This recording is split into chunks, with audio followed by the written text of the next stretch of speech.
When I'm sick, I like to binge movies, particularly horror movies. I guess they get my mind off of things. And I was watching a movie called Barbarian, which came out a few years ago, and it's by the same person who did the movie Weapons, which I also just saw the other day. So I watched both of those. And the movie Barbarian, the director said that he was inspired by the book The Gift of Fear, which I highly recommend reading because it's this idea that fear actually guides us and we should listen to it.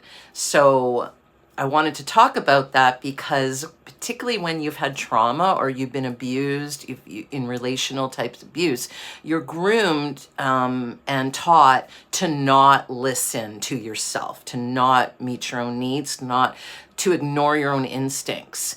And so one of the things how when we start to heal is to hopefully get back in touch with that fear, which is truly a gift. We need to listen to our instincts. If something doesn't feel right, it probably isn't. If we meet a person and they're giving us weird vibes, it's best to listen to that and not try to ignore it or at least try to tap into it. And I always say get curious, depending on obviously what the situation is. But if we're going into some unknown situation, we really need to be on high alert.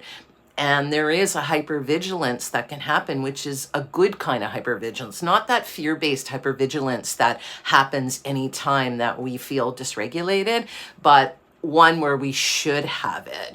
Walking through a sketchy neighborhood or walking late at night or meeting someone who doesn't feel right, not accepting a ride from someone we don't know, not giving out an address or a phone number to random people, things that we do to keep us safe.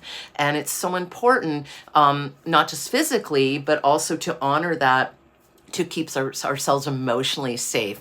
So one of my big takeaways from this is listen and honor your fear.